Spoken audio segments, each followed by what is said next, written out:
Hello friends, in this video we'll see how to check torsional irregularity in ETABS. Okay, so before that let's see some theoretical background, and for that let's open our AutoCAD.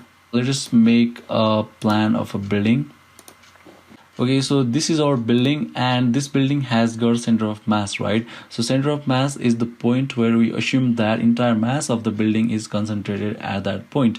Okay, so it is also the point where the vertical as well as the lateral load act on that building, right? So we define the diaphragm so that we could apply the lateral load on the center of mass, right?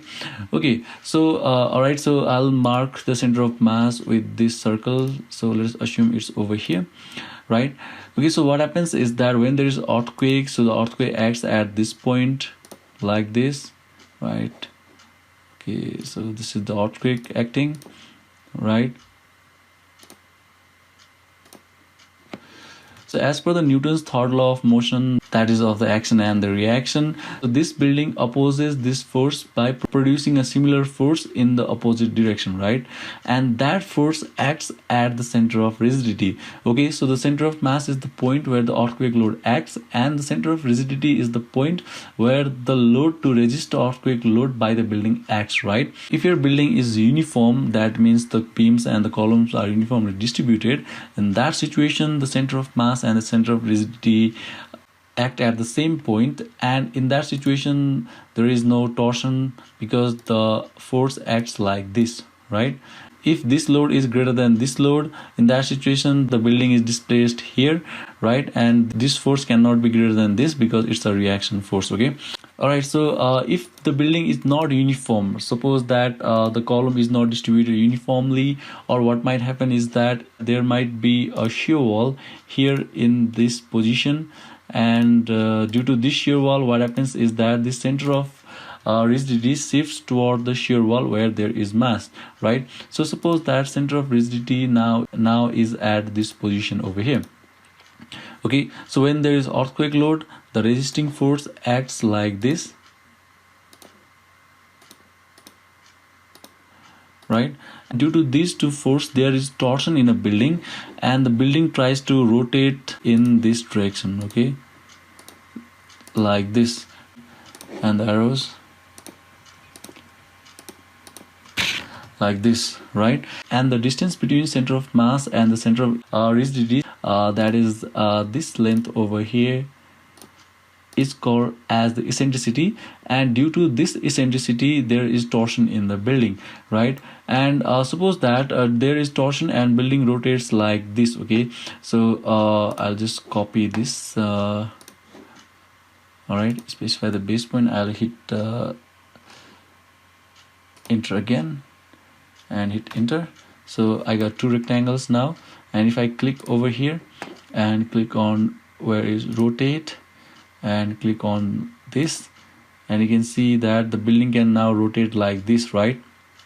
So this rotation is called as the torsion, and we have to make sure that this torsion is within the limit, and this is represented by the torsional irregularity that we have to check in ETABS. Okay, so here let's first see the code, and the code says that if you go to table 4 of IS 1893 part 1 2002, you'll see the torsional irregularity is defined over here.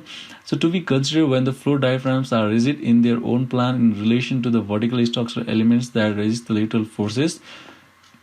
Torsional irregularity to be considered to exist when the maximum story drift, we know what the story drift is, computed with the design eccentricity at one end of the structures transfers to an axis is more than 1.2 times the average of the story drifts at the two ends of the structure.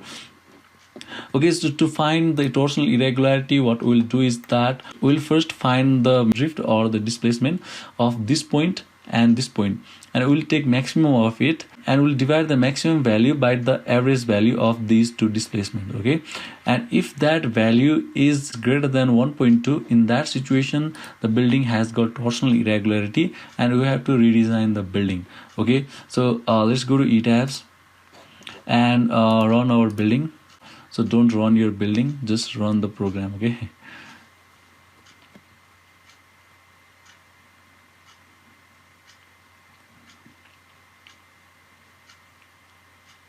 Okay, so click on this window over here, and we're already on the roof. And after that, click on this icon, so that shows the deformed shape, or you can go to display and click on deformed shape, right? So we click over here, and after that load case EQX is fine, and we click on OK.